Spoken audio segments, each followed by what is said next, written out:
Christy Mitchell is a marketing strategist with an MBA, over 10 years of corporate marketing experience, and a drive for continual learning in her field.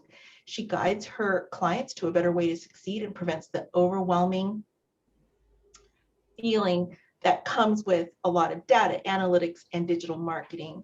Christy offers a marketing success roadmap, implementation support, and ongoing accountability. That last one is so important to make sure that you're sticking with your plan and actually doing the work. I love that. Sessions to assist entrepreneurs and small business owners with digital marketing are also things that she offers. And I'm just about to click return just off the top, just so I don't forget to do it. There's Christy's website, christymitchell.com. And Christy, I think you're up. Awesome. Thank you so much for the intro. I appreciate it. Let me just get my slides up here.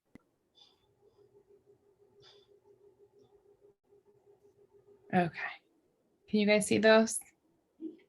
All right, awesome. So I'm going to go over tonight for you, I think, a helpful framework to really get you thinking about what you're already doing in the way of your marketing efforts for your organization, and also really recognize those gaps or those areas of opportunity where you can kind of beef up some of your efforts. So this is going to be a simple framework. Hopefully it will be pretty painless for everybody. Just to add on to the little intro there, I am a marketing strategist. I really work primarily lately with solopreneurs and small business owners to work smarter and not harder on their digital marketing.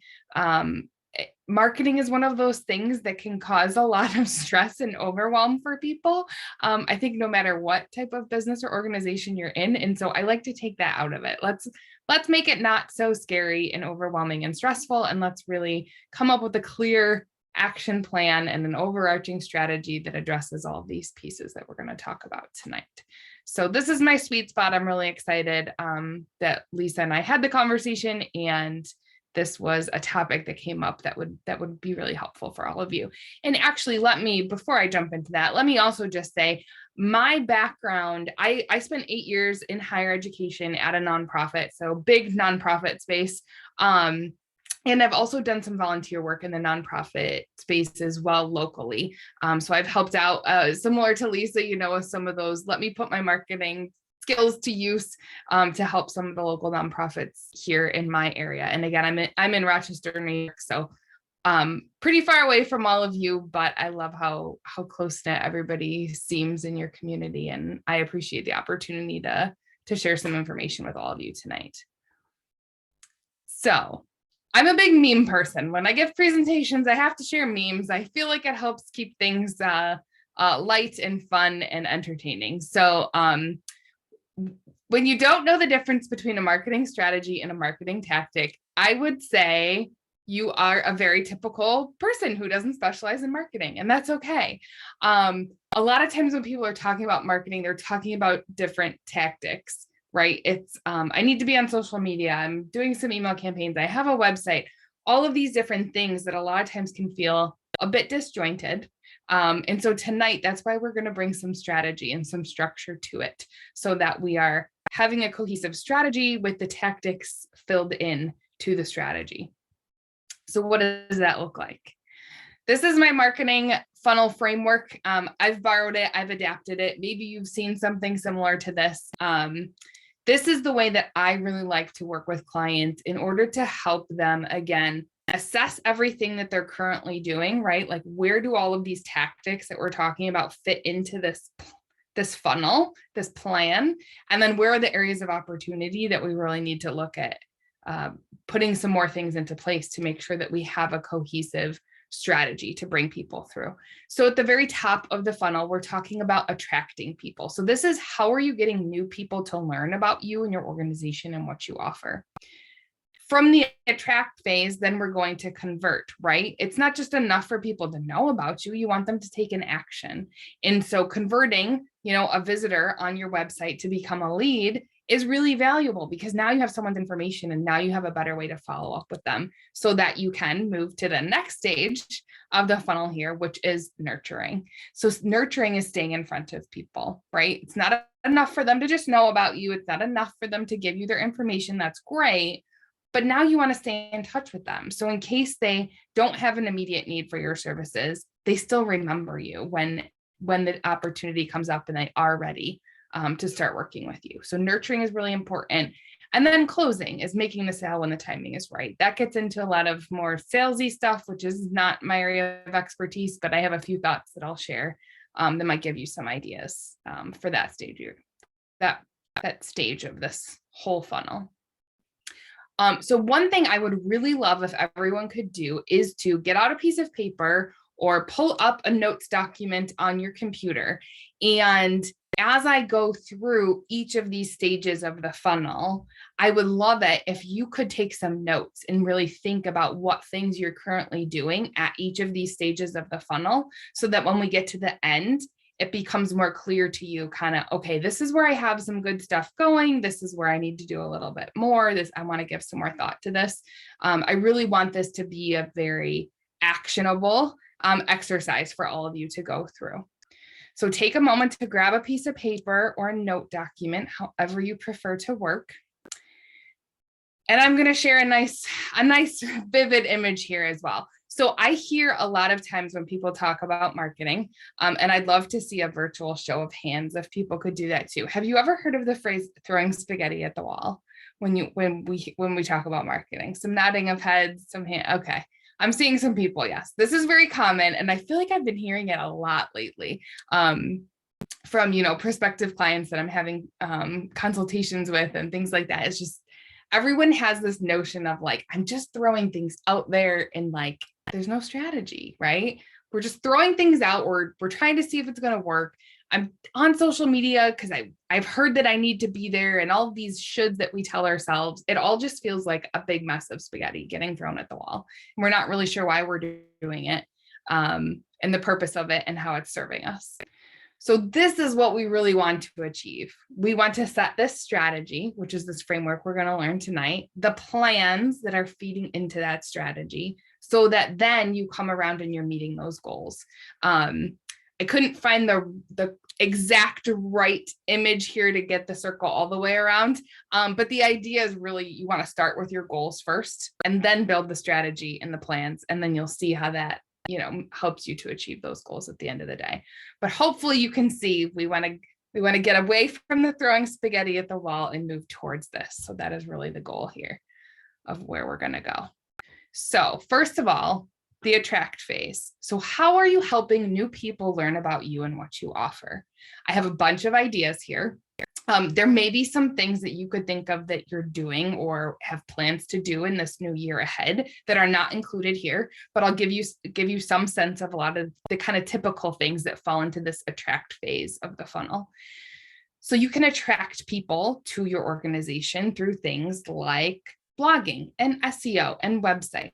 All of these great things that are helping you get found when someone types a search into Google and then they arrive at your website. That's what all of this stuff is geared towards. If you're not familiar with SEO, it's search engine optimization. It's basically this whole concept that you're doing all the right things on your website from a keyword standpoint, so that when someone's typing something into Google, you want them to find you for those keywords. So that's a really important way that people can be finding you. Social media is another great way to get in front of people. Now I've done sessions that are completely dedicated to social media. I feel like that's kind of a thorn in everyone's side. It's a necessary evil. Social media is a whole beast in and of itself, but I will just say at this point, social media is a great way to learn, to get in front of new people and help people learn about you and what you do. So you have to make sure you're on the right platforms. You have to make sure you have a strategy in place specifically for social media. But at the end of the day, when done correctly and consistently, social media is a great way to get people learning about you. Publishing articles is another way that sometimes people are getting in front of new audiences, things like guest blogging or submitting an article to a publication, getting published in a local newspaper, something like that. It's a good way to get people knowing about you and your organization. Networking, another great thing, touched on a little bit earlier, getting into groups of people where you are able to meet and connect, things like this. You guys are all connected in a wonderful way to help support each other. Networking is a great way to help spread your message and get more people learning about you. Advertising, kind of one of those more traditional, typically more expensive things, but I had to put it in here. Paying to play and paying to get your name out there is a way for people to learn about you. Whether that is something as expensive as a billboard, something like a radio ad, social media ads, things like that. All sorts of different ways to pay for advertising there. Podcasts are another thing that are really just increasing a lot in popularity. I think especially since the pandemic, more people are tuning into podcasts, consuming content in that way. Podcasts, you getting interviewed on somebody else's podcast is a great way to get yourself out there and really reach a whole new audience of people. Presentations, right? I'm sitting here in front of all of you lovely ladies that I have never met before, presenting on a topic that I'm an expert at. So that presentations are a great way to get in front of new audiences and get people knowing about you. So hopefully you are jotting some notes on your piece of paper about how you are currently attracting new people, getting in front of those new people to help them learn about you and what you have to offer. I should also stop here also and say, I'm going to go through the whole funnel, and then we're going to save time for Q&A at the end. So if you have questions, be jotting those on your piece of paper, or feel free to throw them in the chat and we will go over those once I get through my slides here. So the second stage of our funnel is the convert stage. And I will tell you that most of the people that I work with, this is the biggest area of opportunity, I will say. This is the area that I think a lot of times gets forgotten about, but is really, really critical. Again, it's not enough for people just to know about you, right? That's a great start, but now we want them to become a lead for us in our traditional marketing speak. We want them to give us their name and their email address so that we can stay in touch with them. So how do we get someone to give us their information so that we can stay in touch? We can do this in a number of ways. We could have a webinar or an event where someone has to register. They have to give us their name and their email address so we can send them the information about the event or the webinar, whether this is real time or on demand. Downloadable offers or lead magnets. These are called a bunch of different things. These typically live on your website, and it's a resource that you're willing to give away for free, but someone has to give you their name and their email address in order to receive it. So you're not asking for money, you're just asking for their information, and in exchange, you're going to give them this very valuable resource. So those could be guides, they could be ebooks, white papers, how-tos, all of those things. Virtual coffee chats are another great way. I think a lot of times people forget that this is a way that you're capturing information. Again, especially with the pandemic, more and more networking is moving online. So I feel like almost everyone I reach out to lately has a Calendly or Acuity or one of those platforms where they are using it as a scheduling tool for meetings.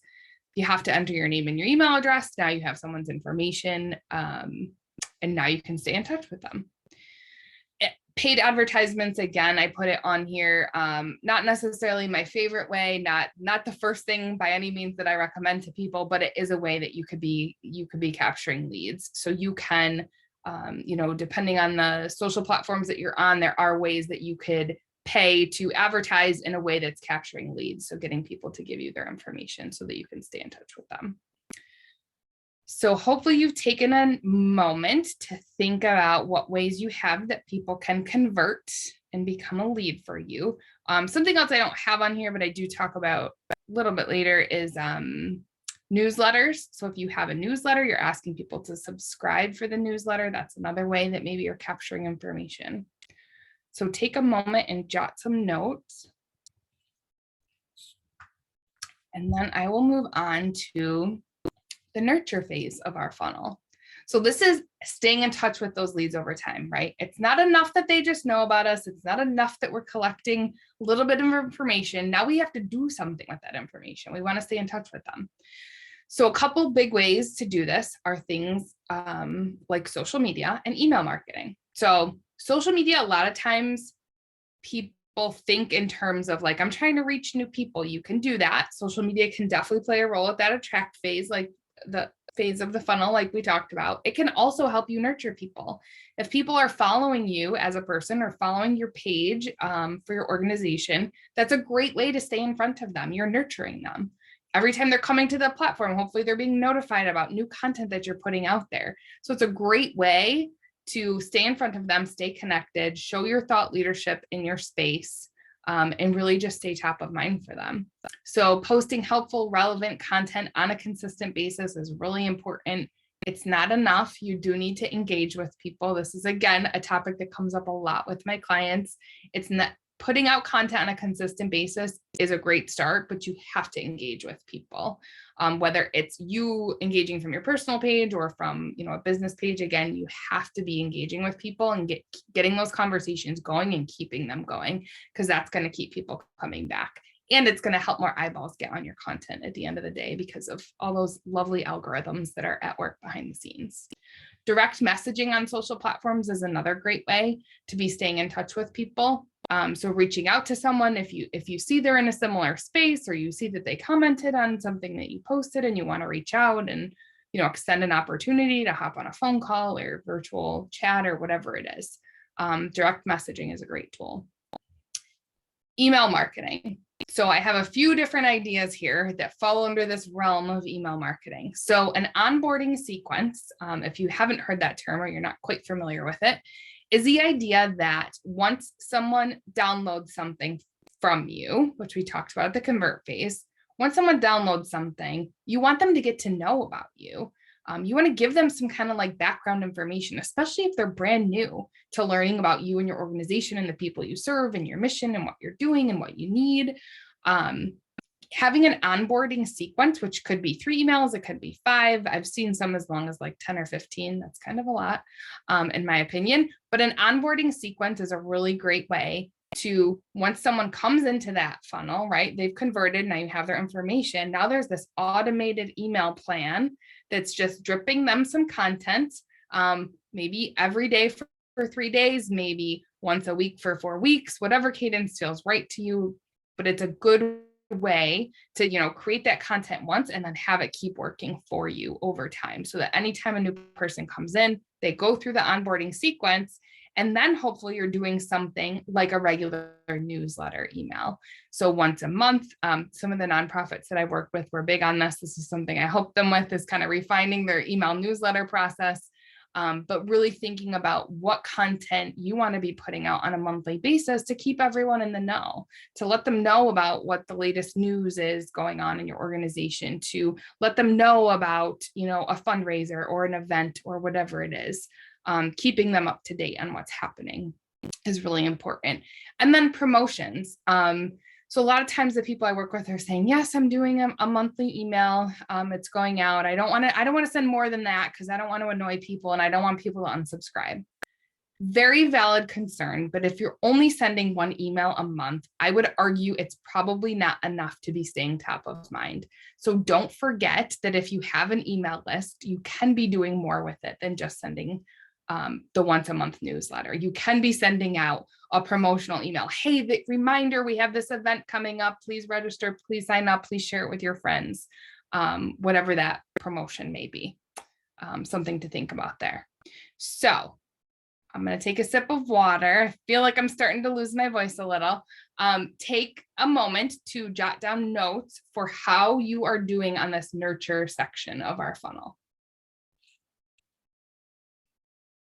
And I would also be curious, once we open this up for Q&A, if there's anything else that you feel like you're doing on the nurture phase that maybe I didn't talk about. I'm always interested to hear what ideas people have. So now we're at the closing phase. So again, this is making the sale, whatever that looks like for you, whether that's soliciting donations or getting people to sign up for something, making the sale when the timing is right. So while I am not a sales expert or a sales trainer, I do think that there are ways that you can help you close a deal that are really more marketing related. So that's where I have these things listed out. So things like social proof. Using testimonials from really happy customers of yours is a great way to show your mission, to show the results and the impact that you have. Displaying those things on your social channels, on your website, through your email campaigns that you're sending out. Social proof is a really great way to be establishing that rapport with people, and get them thinking about how you might be able to help them. Reputation. So things like reviews, right? There's so many review sites out there. You can leave reviews on Google, you can leave them on Yelp, you can leave them on Facebook, all over the place. But think about your reputation management and what reviews are people leaving? What content can you be creating from those reviews, right? If someone leaves you a Google review, you can take that and create that into a social media post.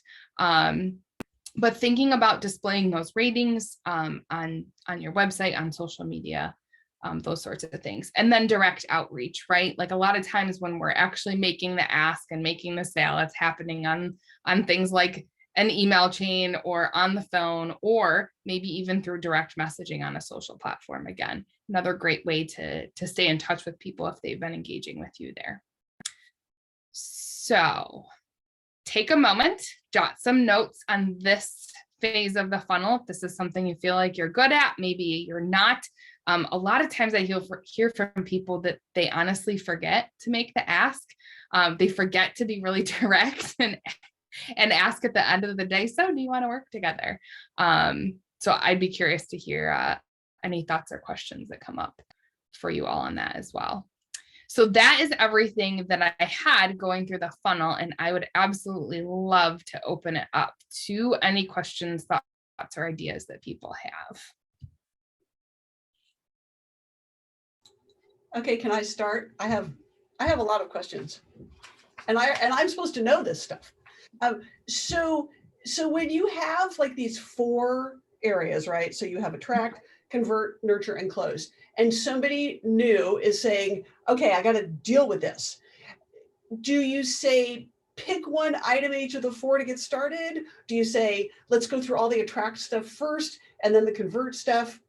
Do you know what I'm saying? Like when somebody's new, we're like, I can look at it myself and go, okay, under attract, I have a website, I'm on LinkedIn, I do some things. On convert, I have a lead magnet. On nurture, I have a newsletter. So I can look at it and go, I have something in each thing. But if you were going to tell somebody, here's how to really shape up your program, is it do everything in attract and then everything in convert, everything in nurture, or one of each? Like, how do you decide? Yeah, that's a great question. So I start with this process of like, what are you currently doing, right? So let's get everything kind of mapped out. What are you currently doing at each phase? My next question, well, my next point of advice, I guess, would be, if you don't have any way to convert people, I'm not really worried about you attracting more people, because if you have no way to convert people, like, we need to do that first. So I look for kind of those big glaring, like, okay, this is a problem, because the whole thing really doesn't work unless you have something in place at each of these stages. So does that help answer your question? It does. What I'm thinking is, because I'm like, my business is established, I have stuff in all these, but if I was somebody new, starting a new nonprofit or fairly new, there's a lot of things in this list, like which do you tackle first? There are. Sort of hiring you to tell us which things to tackle first. Yes. How does somebody prioritize this list? Yeah, I would prioritize it in a way that is doable for sure. So if you already know you're going to be on social media and you're going to be doing networking events, there's probably certain things you have in your mind that are like, I need to do this. So start with those things and then start thinking about easy ways to address each of the stages of the funnel, right? So like a convert thing could feel really overwhelming if you're like, I don't know what I would offer for a downloadable thing. Even just getting a form on your site so that people can sign up for a newsletter is like a great, easy ask, right? Easy thing. Like, if you want to stay up to date on, the latest happenings in our nonprofit, sign up for a newsletter. We'll get an email out to you once a month. So I would say pick and choose whatever feels realistic and doable, but definitely try to address each of the stages. And again, when you think of something like social media, usually that can fit two of these buckets, right? It can fit that attract phase, and it can also help you on the nurture side. So maybe that helps simplify it too, right? If I'm going to be on Facebook and Instagram for sure, that's going to help me attract new people because I'm going to do my hashtag research and make sure that I'm getting in front of people using hashtags. And then I'm going to nurture people because I'm going to be consistently posting and keeping my followers in the loop of what the latest is. Is that helpful? Does that make it feel a little more doable? I threw a lot at you. I hope I didn't overwhelm.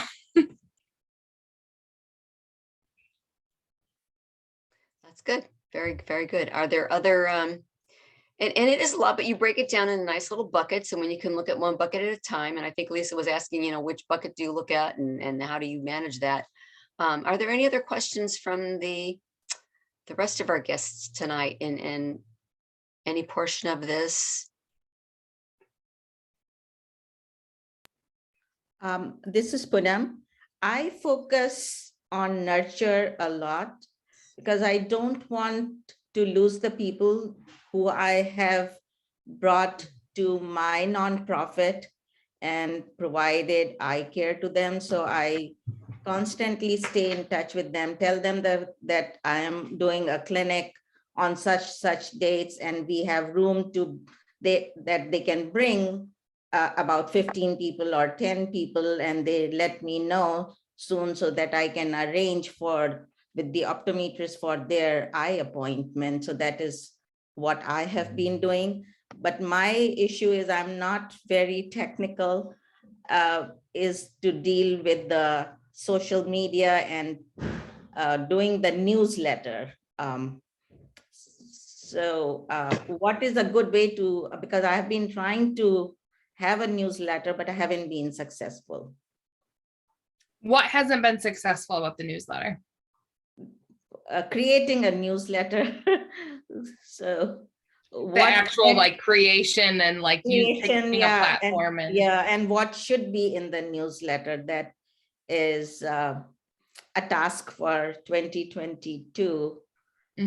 So if you can guide us on that, little tips, that would be very helpful. It should be no more than one page, I know that, but what the newsletter should include. Yeah, newsletters are nice because you can really have a lot of flexibility and make it work for what's going to work for you and your nonprofit. So my advice is to pick a simple platform to use. A lot of people use MailChimp. There's a free plan. There's other free tools out there. I don't know as though Constant Contact has a free version, but find a free tool that you can use, or a low cost option, obviously, and get a template created. Really, a template is most of these platforms allow you to create a template. So like once you get the template created, or maybe recruit somebody that who's willing to donate some of their time to create a template for you. Young kids are really quick at this stuff. Get them to create a template for you, put your logo at the top of it, have like 3 sections and say, okay, this is what's new. I'm going to write a little blurb to let you know what's happening, what the latest news is. Next section, upcoming events. Next section, a quote from somebody that we've helped in the past, just as an example. So you can keep it really simple. A lot of the advice that I give to people on their email newsletters is shorter is better. People don't want to sit there and read paragraphs upon paragraphs of text usually. So think about what can live in your newsletter and what lives on your website or can live on your website, and get people to click from the email over to your website. So if you're going to every month write an update about everything that's happening in our nonprofit this month, maybe that can be a blog post or some sort of news entry on your website. Have the full length thing live on your website, also good from a content standpoint, and then link to it from your email. So from your email, you're going to give them kind of a few sentences and a little teaser, and then you're going to give them a button, and the button is going to click them over to your website. So it's a great way to like make all your content kind of work for you. Thank you so much. This is what I needed, the direction. And you So- have given me MailChimp. That's wonderful. Sunita, you have to say anything? I wanted to ask Christy, based on the stuff that we are doing at ANAC, monthly newsletter is not that feasible. We don't have that much of the content. So quarterly will be better option for us, or is it too little? Do we have to do monthly? Quarterly is better than nothing. I always just try and remind people, like, think of how many emails you get on a daily basis. It's probably a lot. I haven't met one person who says, I really don't get that many emails. We're inundated with emails all the time from stores that we've shopped at, from our kids' school, from, you know, all the nonprofits we've donated to. We get emails all the time. And so if you think about only sending somebody 4 emails in a year, the chance of you staying top of mind when you think of all the other emails they get, it's not good chances, unfortunately. So while I totally understand and respect that resources are strapped and it can be really hard to do something on a monthly basis or with more frequency, I would say just keep that in mind. That the more And it could that be you short and sweet. It doesn't have to be a long, full-blown newsletter. It can be a couple bullets. Hello, here we are, right? Yes. And the other thing too to remember is if you already have a website, you already have content on it, repurpose some of that content. Okay. Like, you know, here's a story about, you know, if you've never met our founder, here's the story of it. So I'm always a huge fan of repurposing content. And that then the already second question that I have about the closure. So for us, we are trying to keep in contact, like nurture what Poonam said, the people who have donated the money, friends and family, we are giving them the feedback of where that money is going, you know, towards the cause. And should we be giving them the response of which person got the treatment done, or just the number? What is the better idea to give? Because we don't want to disclose a lot of personal information of the people who are receiving the benefit out of it. So let's say, for example, I donated $500. Do I need, is it good idea for Poonam to give me that, oh, well, your $500 went and gave the eyeglasses to these 4 people or something like that? How does the people react to that? What are they looking for usually? I mean, I think that probably varies. I would definitely not be giving out personal information or anything like that. I think if someone knew that, oh, I donated this amount of money and I helped 4 people, like, I think that's enough information that, to me personally, I'd be like, oh, that makes me feel good. Like, I know what my money went towards. I wouldn't need any more specific information than that. From our own personal experience at Life Elder Care, it's the same sort of thing. A certain amount of money can go towards buying X number of meals for hungry seniors, for buying, you know, this many rides to the doctor or whatever. You can break it down by the tangible effects of that person's donation, rather than giving any kind of specifics related to who directly benefited. Great. Great example, Deepa. Because that's all protected information too. So you want to be really careful about sharing that with directly with donors. And I see a hand up from Linda. That has her hand up. Yeah, thank you. You know what, I cannot stress enough the importance of what Christy said about the ask. I've fallen victim to sending out lots and lots of information and never asking people to do something. And I also get lots and lots of emails giving me information, but they never say, do this. And we started doing the ask in another organization that I work with called Spectrum Community Services, where we do Meals on Wheels and senior services. And it's our thing is we need donations. So we used to just send out emails and newsletters and say, oh, look at all the things we are doing. And but we wouldn't get anything back. We wouldn't get any feedback. We wouldn't get any questions. When we put it in the ask, please send $10. It will feed 1 senior for a week. I don't want to say the money started flying in, but it was like a miraculous turnaround, because people didn't, if you ask them, they have something concrete to go for. So just that, don't don't be embarrassed or shy. We do it with PTA too. Don't be embarrassed or shy. We have people who say, oh, I never volunteered for anything because no one ever asked me. If you ask somebody to do something, they will respond. Most of the time they will say yes, or they will say not right now, but later. But still, it turns you from being passive to being active. And it's just, to me, it's magic. So It's a great suggestion, Linda. Kind of parallels with what Christy has said. With that, I'm looking at the time. Sandra has her hand raised, so we'll go with Sandra. Yes, And then close up. I liked what Linda had to say, and I think that goes down into the last part of the funnel of closing the sale. And I think that a lot of people do have problems with that. It's like, okay, this is what we're doing, and 3 months down the road, you know, it's like nobody is asked, would like to purchase this at this time? And then actually I do have some experience with that. I was trained by a manager that was miraculous at selling high-level products and then securing those sales. I've never seen anything like it, and turning that around into the sale.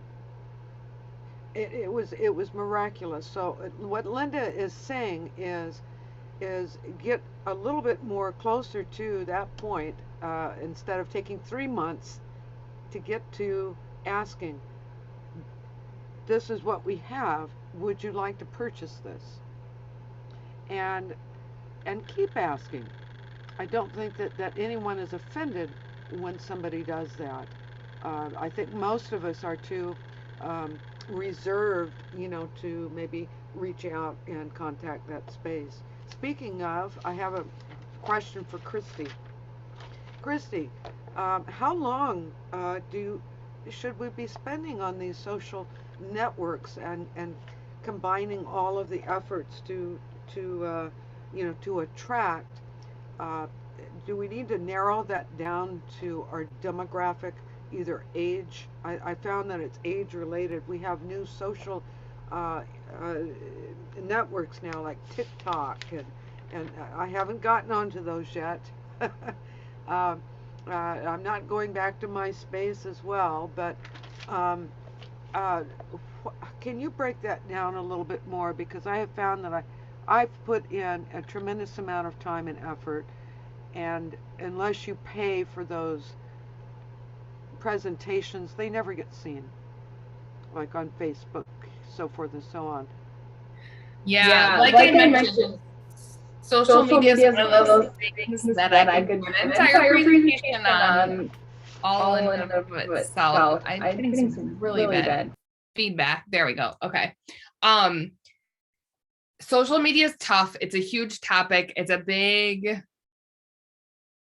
hole. You could spend all of your time, right? You could work 24/7 in social media and feel like you're still not there. So when I work with clients, I really start from a place of like, what feels doable to you? And let's talk about your target audience. We want to know who your audience is. So are we picking the right platform that's consistent with who your audience is? So I know there's a little bit more time. Other things are going to happen for this event. So I will try and find a website that I always share with people that kind of gives you that lay of the land for what types of people are on each type of social platform. So that's a great starting point. And from the standpoint of how much time do I need to be spending there? So once you've chosen your platforms, I honestly always work with my clients from a standpoint of what feels doable and realistic for you. Like, what can you commit to and be consistent with it? If it's only once a week, okay, start with that. I'm going to post once a week on this day regarding these topics. Like, pick a goal that is realistic and doable and stick with it, because consistency is really, really important. In an ideal world, it would be great to be posting once a day on platforms like LinkedIn and Facebook and Instagram. The reality of platforms, especially like Facebook and Instagram, is that unfortunately you have to pay to play to really get in front of big audiences. It's just the way that things have gone. That's the way they're going to make their money, is to get people to pay. That's why I personally really like LinkedIn. I will be sad the day that LinkedIn turns into one of those platforms that I can't find new people without paying for it. but that's it. And then there's other platforms, right? Like Pinterest, you have to post 2 to 3 times a day. Like there's a lot there. I'm not up on the latest with, I obviously know TikTok. I've never used it. But every platform is going to have its own nuances of how much you need to be showing up to really gain traction in that space. So unfortunately, it's kind of like a case by case basis. I can't give like best practices across all platforms because it depends on where you're showing up. But hopefully that's a little helpful guidance. And I'll see if I can find that link. Thank you. We appreciate that. I think with that, I think Lisa, you're going to kind of close us out and give us some updates and what's next kind of stuff. Yeah, well, that was great. And I'm excited that it's my job to edit the video and post it because I feel like I need to watch it again for the stuff that I missed. And if you send us the other links, like to the social media site or whatever, we'll put it with the video so people can see that. And as a reminder, and we will of course publicize as we always do, our speaker in February is going to talk, now that you've got the bigger picture, our speaker is going to talk just about email marketing. So we'll be able to dig into that at a greater depth in terms of timing and tools and what to do.